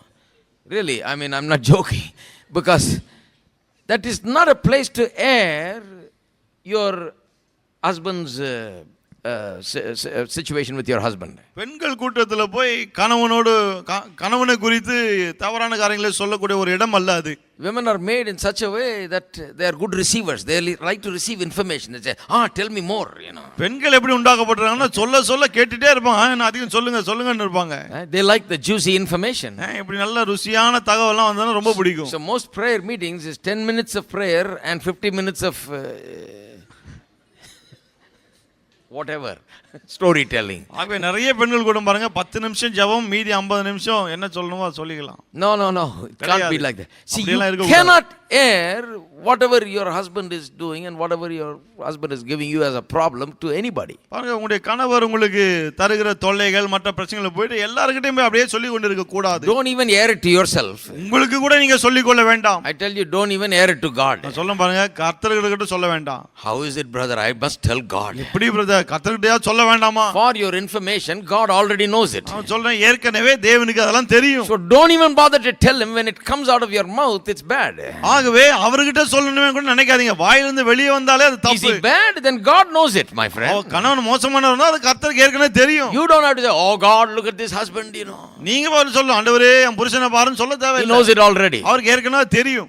Never ever talk about him like that. ஒருபோதும் அவரை பற்றி அப்படி பேச வேண்டாம். Speak about him good. நல்லதே பேசுங்க அவரை பற்றி. How do you speak about Jesus? எப்படி இயேசுவை குறித்து பேசுவது? King of kings, ராஜாதி ராஜனே, Lord of lords, கர்த்தாதி கர்த்தரே, supplier of my every need, என்னுடைய எல்லா தேவைகளையும் சந்திக்கிறவரே, protector, என்னை பாதுகாக்கிறவரே, my guide, எனக்கு வழிகாட்டுகிறவரே, my strength, என்னுடைய பலனே, my help, என்னுடைய உதவியே. I'm giving you words. If you don't know the words, வார்த்தைகள் தெரியலனா சொல்லி கொடுக்கிறேன் நான். Hello. You try to talk about him like that to others. புருஷனை பற்றி மற்றவங்ககிட்ட இப்படி பேசி பாருங்க. There will not be many other women wanting to listen more. இன்னும் சொல்றது போதன்றுவாங்க அநேக பெண்கள். என்ன எல்லாமே நல்லா சொல்லிட்டு இருக்காங்களே, ஏதாவது அவங்க காது அரிக்குது, ஏதாவது வேற ஏதாவது சொல்லுவாங்களான்னு. நீங்க இப்படியே சொல்லிப்பாங்க, சரி போயிட்டு வரேன்ட்டு போயிடுவாங்க, அவ்வளவுதான். And when you talk like this, your life will be all the more better. இப்படி நீங்கள் பேசும்போது உங்களுடைய வாழ்க்கை முன்ன விட இன்னும் ரொம்ப நல்லா இருக்கும். Be sure to talk of your husband the way you talk about Jesus. ஆகவே இயேசுவை குறித்து எப்படி பேசுகிறீர்களோ அதே போல உங்கள் புருஷனை பற்றி பேசுவதிலே கவனமாயிருங்கள். Fifthly, ஐந்தாவது, give yourself to your husband completely as the church gives herself to Jesus. எப்படி திருச்சபை இயேசுவுக்கு தன்னை முற்றிலும் அர்ப்பணிக்கிறதோ அதே போல உங்கள் புருஷனுக்கு உங்களை முற்றிலும் அர்ப்பணித்து கொடுங்கள். See, if you do these 5 things, இந்த 5 காரியங்களை நீங்கள் செய்யும்போது, you see the Holy Spirit begins to work in your family. பரிசுத்த ஆவியானவர் உங்கள் குடும்பத்திலே செயல்பட ஆரம்பிக்கிறார். Begins to build your family into a wonderful place where your prayers are answered, miracles happen, and there is wonderful provision and peace and joy and happiness. உங்கள் குடும்பத்திலே கிரியை செய்ய ஆரம்பிக்கிறார். ஜெபங்கள் கேட்கப்படுகிறது, அற்புதங்கள் நடக்க ஆரம்பிக்கிறது, குடும்பம் சமாதானமாய் சந்தோஷமாய் ஒற்றுமையாய் இருக்க ஆரம்பிக்கிறது. On the other hand, when you try to control your husband, ஆனா உங்கள் புருஷனை நீங்க கட்டுப்படுத்த நினைச்சு பாருங்க, you know what's happening? என்ன ஆகும் தெரியுமா? You are trying to reverse God's order. தேவனுடைய ஒழுங்கை நீங்கள் தலைகீழாக்க பார்க்கிறீர்கள். You are trying to dismantle what God has ordained. தேவன் என்ன நியமித்திருக்கிறாரோ அதை கெடுக்க பார்க்கிறீர்கள். Every woman that tries to control her husband is working against God's order. தன்னுடைய கணவனை கட்டுப்படுத்த நினைக்கிற ஒவ்வொரு பெண்ணும் தேவனுடைய நியமத்துக்கு எதிராக வேலை செய்கிறாள். And because of that, there will be only struggle and unhappiness in the house. அப்படி இருக்கும்போது வீட்டிலே சந்தோஷம் இருக்காது, போராட்டம் தான் இருக்கும். Because you are struggling against the authority, you are trying to disturb God's authority. ஏனென்றால் அதிகாரத்துக்கு எதிர்த்து போராட நினைக்கிறீர்கள், தேவனுடைய ஒழுங்கை கெடுக்க பார்க்கிறீர்கள். Finally, one verse. கடைசியா ஒரு வசனம் வாசிக்கிறேன். Quite interesting. ரொம்ப சுவாரஸ்யமான in just a வசனம். couple of minutes. ஒரு சில நிமிஷங்கள். 1 Timothy chapter 2 verse 11. 1 தீமோத்தேயு 2:11. 1 Timothy 2:11. 1 தீமோத்தேயு 2:11. Let a woman learn silence with all submission. ஒரே சைலண்ட் ஆயிடுச்சு. ஸ்திரீயானவள் எல்லாவற்றிலும் அடக்கமுடையவளாய் இருந்து அமைதலோடு கற்றுக்கொள்ள கடவுள். This is one of those verses all most Christian women hate. அநேக கிறிஸ்தவ பெண்கள் வெறுக்கிற ஒரு வசனம் இது. Let a woman learn in silence with all submission. ஸ்திரீயானவள் எல்லாவற்றிலும் அடக்கமுடையவளாய் இருந்து அமைதலோடு கற்றுக்கொள்ள கடவுள். The next verse makes Paul the biggest enemy of Christian women. அடுத்த வசனம் தான் பாருங்க, எல்லா பெண்களுக்கும் மிகப்பெரிய எதிரியாக்கி இருக்குது பவுல. And I do not permit a woman, Paul says, to teach or to have authority over a man, but to be in silence.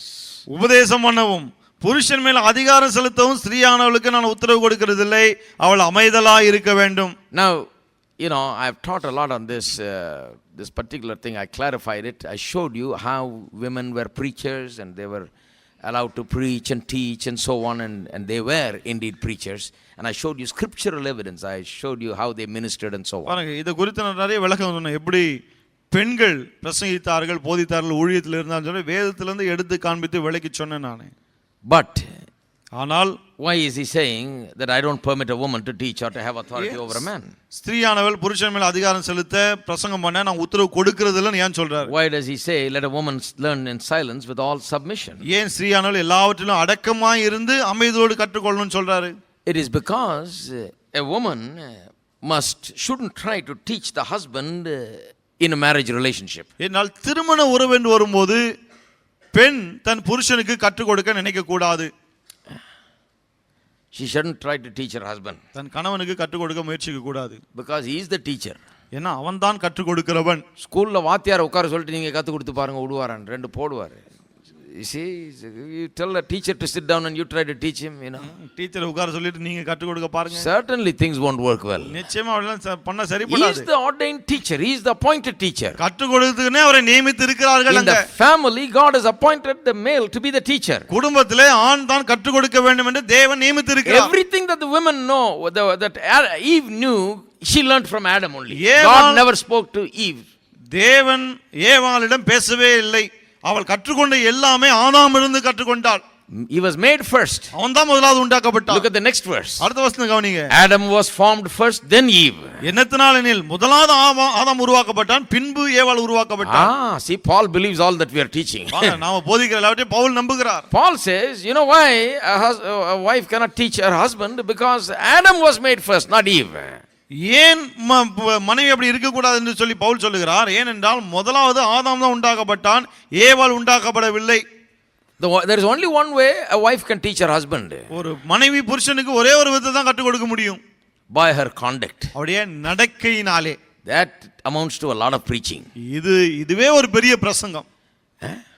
Now this is where a lot of problem comes. இங்க தான் நிறைய பிரச்சனையே வருது. Don't take what you hear in this place and go home and tell your husband that is not here in church.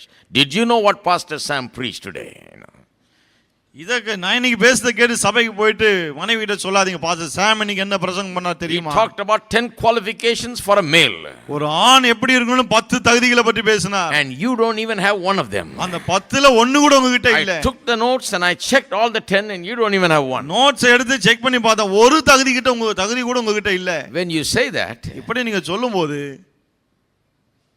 your husband will never come to this church. உங்களுடைய கணவர் ஒரு நாளும் சபைக்கு வரவே மாட்டார். He will never like Pastor Sam. ஒரு நாளும் pastor சாம் அவருக்கு பிடிக்கவே பிடிக்காது. Because you told him that he told you 10 qualities and he doesn't have even one. ஏன்னா நீங்க என்ன சொல்லிட்டீங்க? 10 தகுதிகளை பற்றி பேசினார், ஒன்னு கூட உங்ககிட்ட இல்லன்றீங்க. Who told you to tell that? அத போய் யார் சொல்ல சொன்னாங்க? Oh brother, I thought your sermon was so good, I'll tell him that. Brother உங்க பிரசங்கம் ரொம்ப நல்லா இருந்ததேன்னு சொல்லலாம்னு சொன்னேன் நான். That's why Paul says let a woman keep silent. ஆகவே தான் பவுல் சொல்றார், பெண்கள் அமைதியா இருக்கட்டும். Be quiet. அமைதியா இருங்க.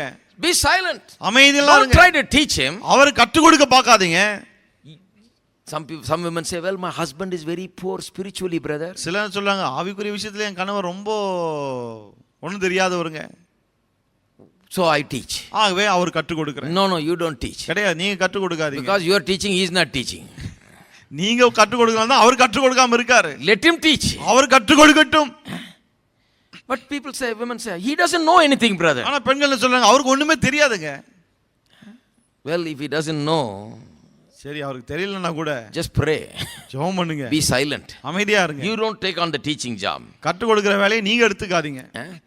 And if he doesn't know anything, if he comes and asks you, அவர் ஒன்றும் தெரியாம வந்து உங்ககிட்ட வந்து ஏதாலும் கேட்டா, he'll say, ask the pastor. நீங்க சொல்லுங்க பாஸ்டர் கிட்ட கேளுங்கன்னு. That's a good chance to get him to church. சபை கொண்டு வரதுக்கு நல்ல வாய்ப்பு அது. You know how you tell him? ஆனா எப்படி சொல்லணும் தெரியுமா? You see, I wanted to tell you, this pastor is preaching all kinds of stuff. I want you to come with me and check him out. பாருங்க, pastor வந்து நிறைய விஷயங்களை சொல்றார். நீங்க என் கூட என்னென்னமோ பிரசங்கம் பண்றாரு, கண்டதையும் சொல்லிட்டு இருக்காரு. அது சரியான்னு வந்து கொஞ்சம் செக் பண்ணி பாருங்களேன். Because I trust you. என்ன, நான் உங்களை நம்புறேன். You tell me whether he's right. அவர் சொல்றது சரியா இல்லையா நீங்க சொல்லுங்க. Hello. Now will he come to church? இப்ப சபைக்கு வருவார் அவரு? He'll come because the wife is asking him to check out the pastor. ஏன்னா பாஸ்டர் சொல்றது சரியா இல்லையான்னு மனைவி செக் பண்ண சொல்றாங்கல. Walks into the church like an inspector. ஒரு இன்ஸ்பெக்டர் மாதிரி வருவார் சபைக்கு. All right, you preach, I'll listen, man. நீங்க பிரசங்கம் பண்ணுங்க, நான் என்னதான் பண்ணீங்கன்னு கேட்றேன். I want to check you out today. இன்னைக்கு உங்களை செக் பண்ண போறேன் நானே. See, I'm teaching you how to get your husband over here. கணவனை எப்படி கொண்டு வரதுன்னு கற்றுக் கொடுக்கிறேன் நானே. He's saying this and that, I don't know if it's right. You check him out. இதையும் அதையும் சொல்லிட்டு இருக்காருங்க, அது சரியானு தெரியல, நீங்க வந்து பாருங்க. But if you tell him, he told me like this and he's absolutely right. Glory to God for Pastor Sam. What he said about you is 100% right. Pastor Sam சொன்னாரு, 100% அவர் சொன்னது சரி, எல்லாத்தையும் நான் செக் பண்ணி பார்த்துட்டேன் அப்படினீங்கன்னா, you are that useless man he's talking about. அவர் சொல்ற ஒண்ணுத்துக்கு உதவாத ஆளு நீங்க தான். Then when I'm going down the street, he's looking at me like this, நீங்க சொன்னீங்கன்னா நான் தெருவுல போகும்போது என்ன அப்படியே முறைச்சு பார்க்கறாரு ஆளு. Sometimes I wonder why some men are looking at me like this. சில சமயம் தான் யோசிக்கிறது, ஏன் சில ஆண்கள் என்ன ஒரு மாதிரி பார்க்கறாங்கன்னு. Because I'm the man teaching all this stuff. ஏன்னா இதெல்லாம் சொல்லி கொடுக்கிறதே நான் தானே.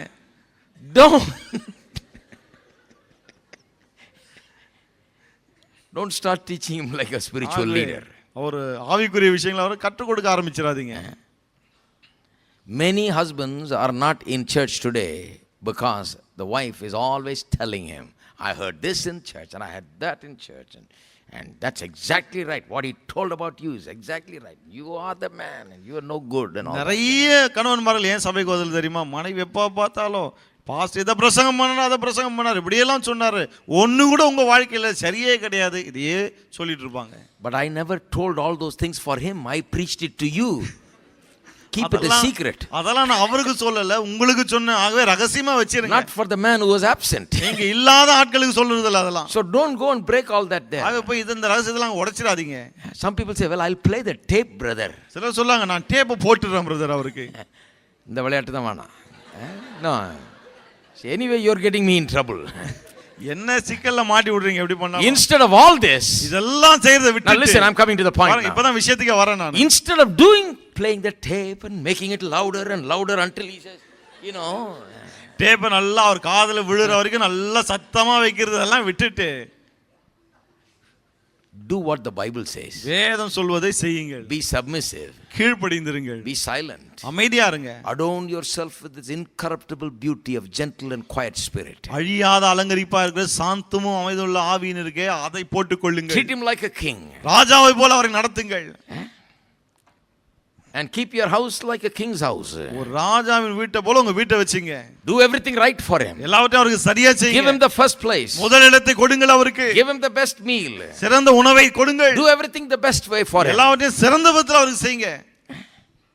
He'll tell you, see, this is what I told you to be like. அவர் சொல்றாரு, all this time I've been telling you, you're doing it now. நான் எப்போதும் இப்படி தான் இருக்கணும்னு சொல்லிட்டே இருந்தேன், இப்பதான் இருக்க ஆரம்பிச்சேன்னு வாரு. He'll find a difference. அவருக்கு அந்த வித்தியாசம் தெரியும். And when he says that, you tell him, you're always right. அப்படி சொல்லும்போது நீங்க சொல்லுங்க, நீங்க சொன்னது எப்போதும் சரிதான். Then he'll say, which church are you going? அப்புறம் கேப்பா, எந்த கோயிலுக்கு போற நீ அப்படின்னு. He say, yeah, please come and check it out. வாங்க வந்து பாருங்க அப்படினுங்க. Amen. Amen. Are you there? இருக்கீங்களா? Good food, clean house, respect, reverence, good words, putting him first, all of this will do the job. நல்ல உணவு, சுத்தமான வீடு, மதிப்பு, மரியாதை, அவரை உயர்த்தி பேசுவது, இதெல்லாம் வேலை செய்ய ஆரம்பிக்கும். Instead of playing the tape loud. Tape சத்தமா வைக்கிறதை விட்டுட்டு இதெல்லாம் பண்ணுங்க. Amen. Amen. The Bible doesn't say if you keep the tape loud and he will listen and he will be won by the tape of Sam Chelladure. நீங்க tape சத்தமா வச்சா அது அவர் காதுல போய் படும். பாஸ்டர் சாம் சொல்லுத பிரசங்கத்தை கேட்டு அவர் ரட்சிக்கப்பட்டுவார்னு வேதம் சொல்லல. No. It says By your conduct, chaste conduct, he will be won. என்ன சொல்றது? உங்கள் கற்புள்ள நடக்கையை பார்த்து தான் அவர் திருந்துவார். Amen. ஆமென். Stand up together. நம்ம எல்லாரும் எழுந்து நிற்போம். Praise God. கர்த்தருக்கு ஸ்தோத்திரம். All right, let's pray. சரி, நாம் ஜெபிப்போம். Loving Heavenly Father, we thank you. எங்கள் அன்பின் பரலோக பிதாவே, உமக்கு ஸ்தோத்திரம். Thank you for teaching these eternal truths. இந்த நித்திய சத்தியங்களை எங்களுக்கு கற்று தந்தபடியால் நன்றி ஆண்டவரே. Truths that will really make a difference. மெய்யாக வித்தியாசத்தை உண்டாக்கக்கூடிய Pray சத்தியங்கள். for families today. இந்த குடும்பங்களுக்காக ஜெபிக்கிறேன். I pray may God's peace and blessings and abundance and prosperity be upon every home. தேவ சமாதானம், ஆசீர்வாதம், செழிப்பு ஒவ்வொரு குடும்பத்திலும் உண்டாகட்டும் என்று ஜெபிக்கிறேன். May their prayers be heard. ஜெபங்கள் கேட்கப்படட்டும் May ஆண்டவரே. they be heirs together of the grace of this life. இந்த தேவனுடைய கிருபைக்கு அவர்கள் இருவரும் இணைந்து சுதந்திரவாளிகளா இருக்கட்டும். May they receive and enjoy all that God has for them. தேவன் அவர்களுக்காய் வைத்திருக்கிற எல்லாவற்றையும் பெற்று அனுபவிக்கட்டும் ஆண்டவரே. We bless every home. ஒவ்வொரு குடும்பத்தையும் We ஆசீர்வதிக்கிறோம். bless all these single people that are yet to be married. திருமணம் ஆகாமல் தனியாக இருக்கிற ஒவ்வொருவரையும் நாங்கள் I ஆசீர்வதிக்கிறோம். pray that you will build into them divine wisdom and knowledge and understanding. நீர் அவர்களுக்குள்ளே தெய்வீக ஞானம், அறிவு, புத்தியை தந்திரள வேண்டும் என்று ஜெபிக்கிறேன். May they grow up to become successful people. அவர்கள் வெற்றியுள்ள ஆட்களாய் வளரட்டும், மாறட்டும். In Jesus' name we pray. இயேசுவின் நாமத்தில் ஜெபிக்கிறோம். Amen. Amen. Let's sing this song and then we'll be dismissed. பாடலை பாடுவோம், பிறகு நாம் கலந்து செல்லலாம். All right. Nobody goes and tells your husband what I told you நான் today. சொன்னதை யாரும் போய் புருஷன்கிட்ட சொல்லிடாதீங்க. Amen. Amen. Just do what Bible says. வேதம் சொல்வதை மட்டும் செய்யுங்கள். That's the point today. அதுதான் விஷயம் இன்னைக்கு. To the King eternal, immortal, invisible, the only God, be the honor and glory forever and ever. To the King eternal, immortal, invisible, the only God, be the honor and glory forever and ever. Amen. Honor and glory forever. Honor and glory forever. Honor and glory forever.